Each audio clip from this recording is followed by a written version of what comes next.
Team, family, squadron. We're here with one of the OGs. We're here with someone who's been here from the rip. I can't wait to pick his brain. I can't wait to take a dive inside of what's comprised one of the coolest level ups I've ever seen. We're here with Matt Duvalois. I cannot wait to get into things. But as for right now, welcome out to yet another episode of The Landing Pad. Matty D, how we doing, my guy? Pretty good, man. That was crazy to hear that in person. This Team Family Squadron. Yes, that's right. And it's you now. It's you. You're here at the table. Matt, for those that know, is probably the swaggiest guy. I feel like Matt is the guy that, helped so many people level up their style at the grid. It was graphic back in the Axiom building in 2020. It was heinous, horrible. My khaki ABC joggers and polos ready to knock at any given moment. Running shoes at all time. It was bad. So first and foremost, thank you for helping us find who we actually are. Yeah, a lot of people have no idea who Ben Egan was in 2019. No, you don't want to know the clothes he would wear. You don't need to scroll back on Instagram that far back. Dylan Hafen would wear his knocking shirt to the office every day. Yeah, it was just the way that it was, and I'm embarrassed, but hey, it's who we are. It's our history. We're back, man. Matt, let's get right into it, because I think that Matt, a lot of people, so many people in the door-to-door space have heard of the typical Seegers and Drews. What I love about this podcast is this last year, so many people leveled up, and it gives so many people, so many first-time Golden Door winners, an opportunity to showcase who they are, right? And I am so excited for people to learn who Matt Duvalois is. But let's just kind of get an idea of who you have become and your history. So you started your door-to-door career at Golden Moxie. Moxie, you went out and you ripped 109K. How many accounts was that back in 2019? 187. That's great. That's the same thing I just said about Alec. We look at revenue now and it's only 109. 187 accounts actually is a lot of accounts. Times have changed. So you did 100K as a rookie, 109. Switched to GreenX that next year, 205. With how many accounts? That was 320. And then, not a typo, 205K again the next year. How many accounts was that? It was a little bit less. It was 290. Just stopping right at 205 again. Yeah, contract value is a little bit higher. Yep. And then obviously there was Grit that year. And then huge level up your second year with the Grit, 401 with probably 300 plus accounts, 300, or actually probably 400 accounts. Yeah, it was 375, I think. Yep. And this last year obviously crossed the Golden Door threshold with 650K bringing in. When did you hit Golden Door this year? September 15th. Love that. And I know that because I was on a time crunch I did not want to come back to the GPS conference and then have to go back out and knock. So I was cranking to get it done. Dude, I feel like, and maybe Matt, this is how we can start the conversation. That was a super similar response to what Bennett Hayron said. Remember, he was just I've got to get it done before I go on his trip. He was going on that huge trip to Europe. Yep, to Europe. So he's I had to get it done before then. So I got it done before then. Dude, Matt, talk to me about if you actually what was going on in your head to actually finish it by that date, and how were you able to have that urgency at that time, or maybe that urgency wasn't there throughout the duration of the summer? Yeah. I think the biggest thing with that was I think when I first went into the summer, I had anticipated that I knew I was going to get a Golden Door. I knew I was going to get it done from the very beginning. And when I had planned it out, I was dude, I'll finish by probably end of August. I was I'll for sure hit it by end of August. Yeah. And then I had a bunch of things happen that you just don't expect that definitely pushed me back a little bit from my goal. So I say that it's I wanted to get back for the GPS and not have to go back. But really, I think the biggest thing that pushed me was, and some people know this, some people don't, but Lauren, my wife, was not out there the whole summer with me. And when I had transitioned from Northern Indiana to go to Cincinnati to go finish, she wasn't out there. And we had just found out that we were pregnant. Mm-hmm. And probably a week and a half, 2 weeks later, I remember it was a Sunday. Me and Zach Kinzel were at the Cincinnati Reds game, and she just called me bawling. Like, she's like, I'm cramping. Like, and she had a miscarriage before the summer. And she's like, I think I'm gonna miscarry again. Oh. And so, you know, like literally a few hours later, like she had miscarried. Oh. And I remember, because when I went to Cincinnati, I was at 500K. I had 150K to go, and I was 2 weeks into Cincinnati, and I actually like had two of my worst weeks ever. I remember right before that, like I called Lauren because I'd sold like one or two that day, and I was just like, I'm gonna be out here forever. And then that happened, and I was like, I have to get home. And like, I think the easy thing would have been to like just go home and like stop. But I think that like me and her, like she's extremely supportive. And I think that's like a way important thing to like to talk about, is like, especially for like those single guys that are like looking like for a wife, like you need to make sure that you find someone that is like supportive of your goals no matter like what happens. Because it was like, even though that really hard thing was happening, like we had made a decision that like we were doing this together and it was going to get done no matter what. Unfortunately, like that was the circumstance. But something in my head, it's just like, when, you know, for your wife, you're like, I need to be there for her, you know? And so it was just like something switched. Like, it, you know, it was probably part of it is I didn't want to come back, but also it was like, I need to get home. And those last 2 weeks, I had 100K to go, and I had my first 50K week. Wow. That was my best week ever. And then the week after, I knocked for 5 days and did like 50K again. Like most I've ever done. So part of that was, I think, like the urgency of like, I just, you know, your instincts are just like, I have to get back. Like I got to make it happen. You're doing anything and everything to like get it done. But also, another big thing for me was, and this is like, I mean, people talk about this on this podcast all the time. It's like the people that you're with totally matter. And I had went out to Cincinnati with Zach Kinzel. A lot of people know Kinzel. Mm-hmm. And he sold $1 million in revenue. So I'm going out with him every day. A lot of the team is gone and they're home. But he's going out every day, and he's selling like 60K a week. And so I'm like, well, dude, I just got to like keep up with him. And it really, really, like, even though like I still had a really good summer and I was selling a lot before that, it's like, as soon as I got in with Kinzel, it's like, he just was like at a higher level than what I was around this last summer. And it obviously showed that it's like, I was around him, he was helping me, we were pushing each other, and, you know, we ended up getting it done. So. No, I think we actually unpack both of those instances, because, dude, it just shows the power of your mind, right? Dude, you were in the same market, nothing issues. How long were you in Cincinnati before you got that call from Lauren? A week? Like a week and a half, 2 weeks, I think. And it wasn't good. Yeah, my first 2 weeks, like it was like adjusting to the market. It was very different from where I just came from, where Northern Indy just wasn't knocked a lot. Mm-hmm. But then you still like kind of face like, oh, people didn't use pest control that much. Yeah. So it's like you get over that and you figure that out.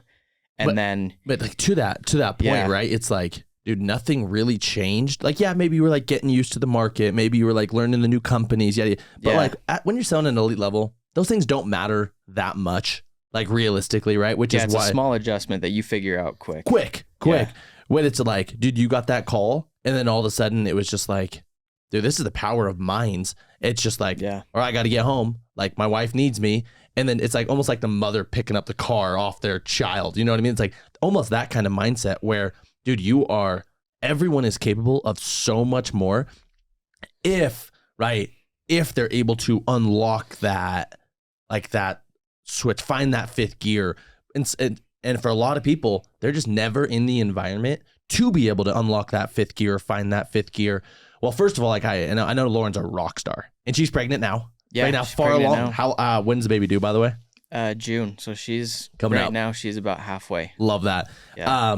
So shout out to Lauren. She's an absolute trooper. The best. And Yeah, I think she's great. to your point, you're like, yeah, you need somebody that's supportive. I think Lauren is everything for that for you.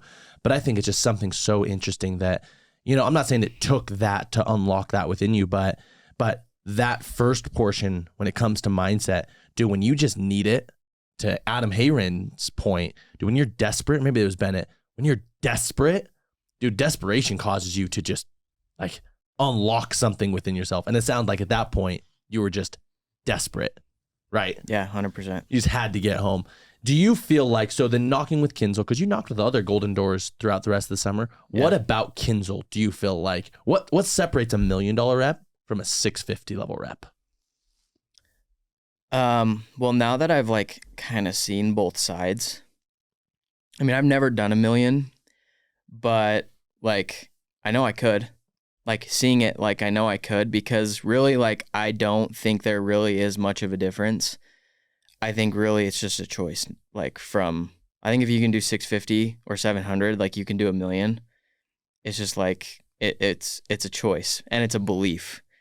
And for him, it's like seeing him, it's like he believe like, and I think it took him to get a Golden Door first, then to like believe that he could do the $1 million. But like, I mean, when I was out there, it's like we were selling pretty similarly, like those last couple weeks. And I'm like, wow, dude, if I would have like had this mindset, like maybe I would have sold more, just because like I had chose that it's like, oh, well, instead of doing 650, I'd do $1 million. So, but yeah, I mean, being out there with him, like, I think another thing is like, and like a lot of people know this, but me and Kinzel are like way tight. Like we don't work together. We're not in the same org. Like I don't make money off him. He doesn't make money off me, but we're like way, way, way good friends. And that's what's cool about the grit is like, there's so many people that like, they don't make money off you and they have no tie to you, but like they care about you. And like, you're actually friends. And me and Kinzel, like, we're just so tight. And that was honestly why I remember I told Easton, I'm like, hey dude, I'm going to Cincinnati for postseason. He's like, no dude, I think you should stay in Northern Indy. I'm like, no, like, I think I need to go with Kinzel, because it's just like, we were so close, and like, I knew that he would push me. I knew that I would push him, because we just have such a tight bond. It's like that really, really helped like both of us hit our goals.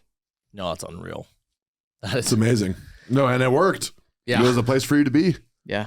So Matt, my question is, now that you are a Golden Door rep, you finished the summer, you did the thing, you summited that mountain.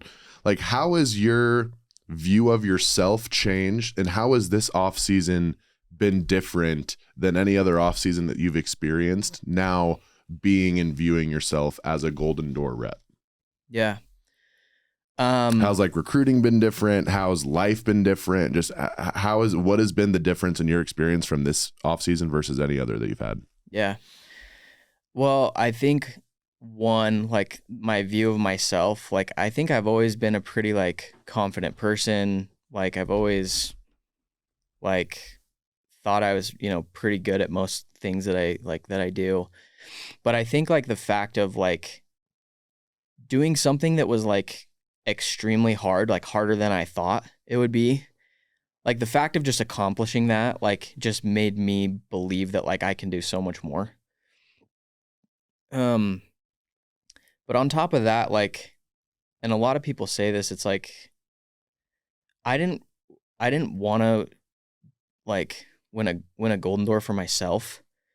Like I wanted to win it and get it done to be able to help other people do it. And so how has it been different like this off season? Like I've always felt confident in like training and helping my guys, but now it's this year, it's like I actually am like, I feel like, okay, like I actually am like one of the best. And like I actually can add a ton of value to like the people that I'm working with. And I feel like I've even seen it this off season, like working with, like even like I've been working with some of the same people for years and years and years. And it's like, just, I think having this last summer, some of the things I've been able to add value to them has really helped them level up. So I think like everything has been different. Like, when you get something done like that, it's like you now are in the boat where you can help other people get there. So, And you said something at the beginning of the podcast. You said, I knew I was going to get a Golden Door this year. You said, I knew that. How? That's literally the question. How did you know when you'd never done it before? yeah. And you weren't like necessarily like, I'm not gonna say you were like way far off. Yeah, you did 400K. It would require you to do 50 or 60% more than your best summer ever to do a Golden Door. So how did you know? Yeah. So for me, it was kind of like a process that I had to like kind of break down. But I think like for me at least, and I don't think this is like the way for everybody, but for me, like it took me to sell 400K to believe I could do 650.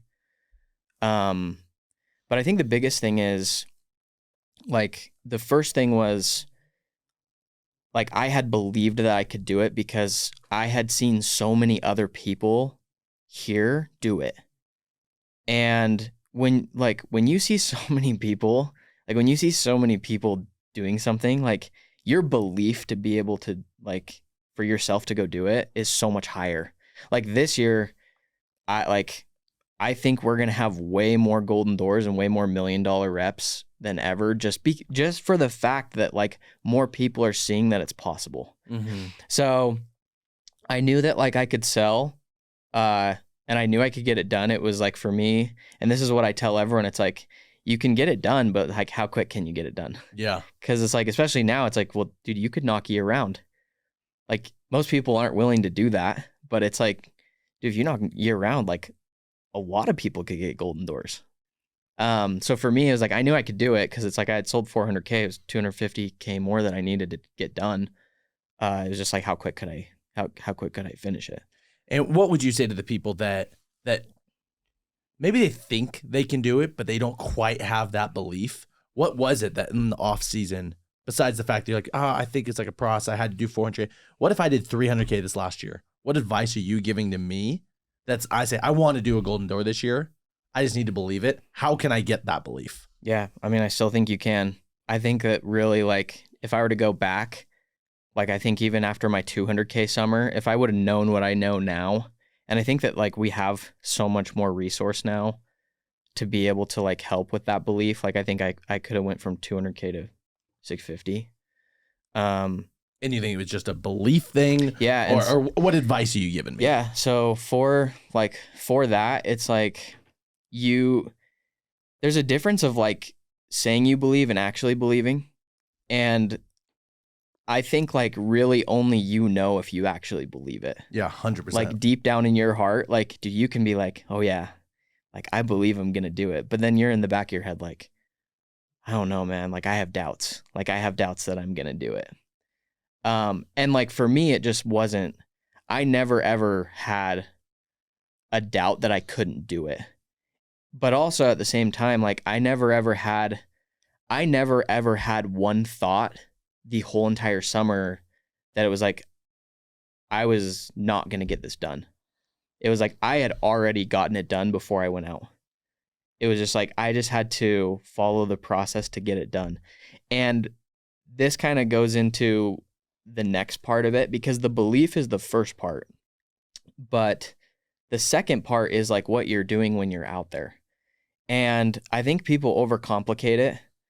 I know I talk about Kinzel a lot on this podcast, but he really helped me. Like, I think like a big part of it was like me surrounding myself with him, and like he did a Golden Door the year before, and like I for sure feel like he helped me. But we went up to Bear Lake. We did like a cabin retreat for like some of my guys and his guys, and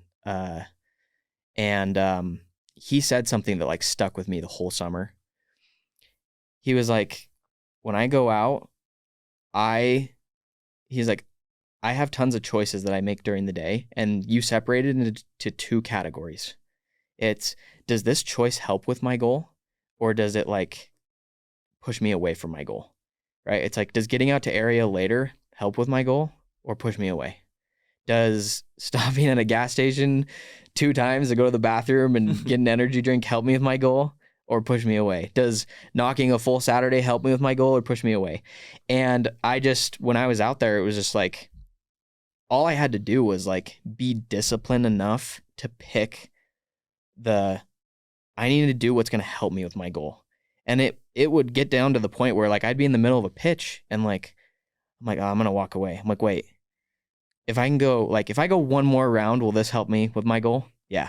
Okay, I'm going to push one more round.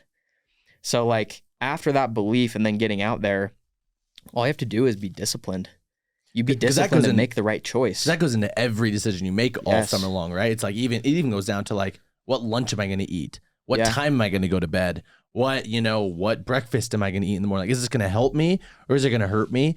And it's so true, dude. If you're actually cognitive about that and you're like thinking, is this going to help or is this going to hurt? Like, dude, it just makes it also, fast tracks your goal too. Cause the more you take away from your goal, dude, it's the longer it's, one, you're probably not going to hit it because it's like if you're making conscious decisions that aren't going to help you hit your goal, then you're going to start getting that belief in your head that like, actually, I don't know if I can do this. But if it's just never an option and every decision you're making the entire summer or the entire year is like, I'm doing this for this reason, then to your point, you're like, dude, there was never a point that I didn't think that I could do it.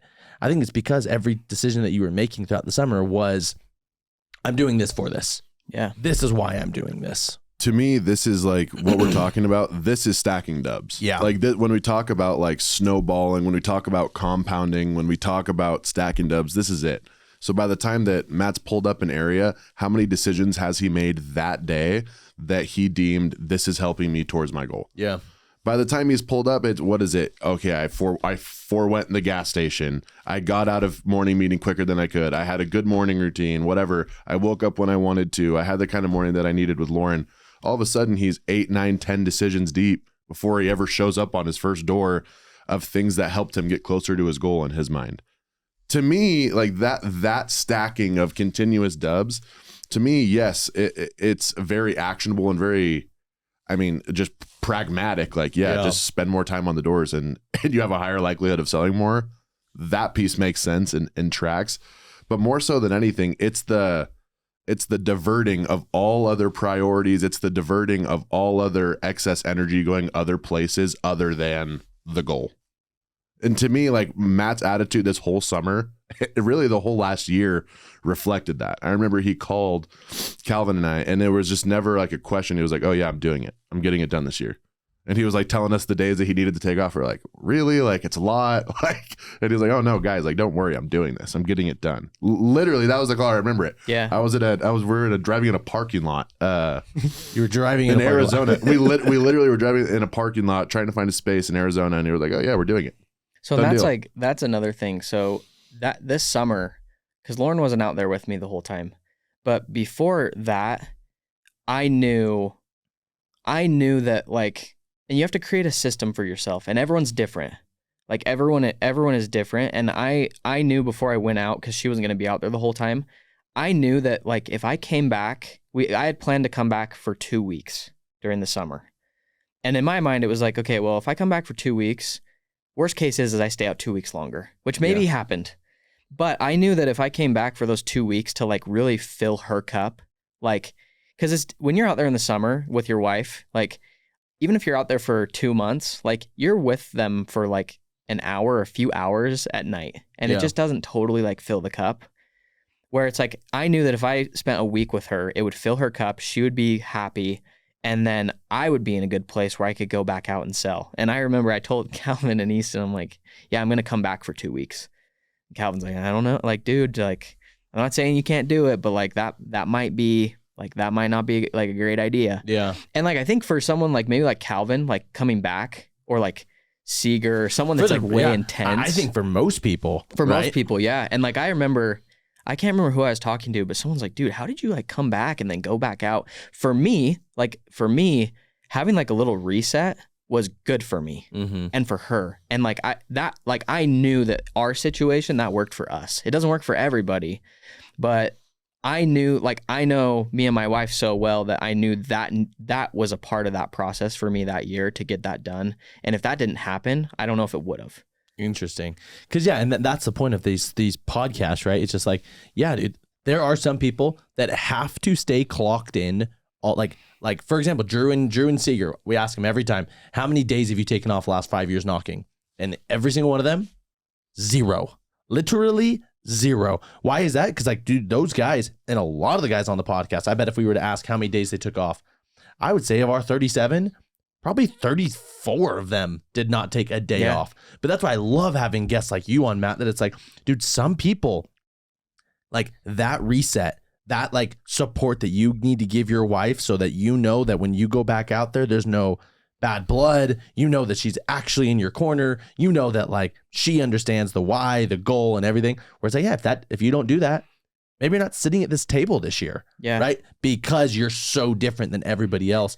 And I love that. Yeah. I think that like people way overlook their, like, sometimes they think, oh, I need to sacrifice my relationships, like to go and hit my goals, when really it's like, if you can take some time to like nourish your relationships, a lot of times the result that comes from that is going to help you progress and push towards your goals better than if you were to just push that off. Like it is important to, and that's where I think do that. 100%. I think every relationship is so different. Yeah. And I totally get like me and my marriage. Oh, for sure. 100%. I need to make sure that like Lauren, my wife's name is Lauren as well, not your wife, obviously. Shout out. It's like, she also, right, understands that like I'm doing what I'm doing, you know, for the greater good of the family. But there's just times where it's like, she needs to say, Garth, chill out, like spend some time with me. Like, I don't even care that we're making this money. I don't even care that these are your goals. Like at some point, like, is the destination worth the travel? Like, is it like, and if the answer is no, then you need to kind of reset. You can still have the same goals. Maybe it took you 2 weeks longer. Maybe it did, right? Like maybe you would have come back August 31st rather than September 15th, but that's fine, right? Like, okay, you came back, you made the sacrifice, you made the decision, what worked for you and your family. And it's like, dude, and you're great. You're one of the top 1% in this industry, and you did it a way that not a lot of people do it, which is so cool about what we're doing as, you know, as a collective. So Matt, ending this podcast, because I think this has been unreal, and I just looked at my phone. I don't know how 30 minutes have gone by that fast. I would love to end with the question, you know, not the company, but the word itself, grit, right? For Matt Duvalois, for you, your family, whatever, however you want to answer this, what does grit mean to you? Yeah. Well, and really, like, I think that this is like the last part of the equation. Grit to me is doing and finishing what you say you're going to do despite your circumstances, because you're going to go through hard stuff and like, it's not going to be easy. Like this job is extremely hard. And then on top of that, you have all of your other issues. Everyone has issues. A lot of people they don't see it, but everyone does, and they go through stuff. And the people that can push through that and get through those hard things and not play the victim and give up, I think that grit is getting done what you say you're going to get done despite those hard circumstances. Love it. Beautiful. Beautiful, beautiful. Matt, to see the growth that Matt has had, not just in the time that we've been working together in the last year, it's like not even the same human being. And it's one of the coolest things to be able to see the journey of all these guys, but especially someone like Matt, who I've had the privilege to work with for 5 years, is now infinitely better. And to see him and Lauren and his growth, it's just insane. So it's a testament to what committing yourself to goals, doing what you say you're going to do, and surrounding yourself with the right people can do for anyone, but what it's done for Matt. Matt, you're a hero. Thank you for being on the pad. Any last words? Plug him. Matt, if this resonated with you as you're listening to the landing pad, like, work with Matt. He's a world-class human, world-class sales rep, world-class husband, soon to be world-class father, great friend, soon to be a great friend, great friend. Follow him on Instagram at... Yeah, just Matt Duvalois. Maybe spell Duvalois for the squad. Yeah, Duvalois.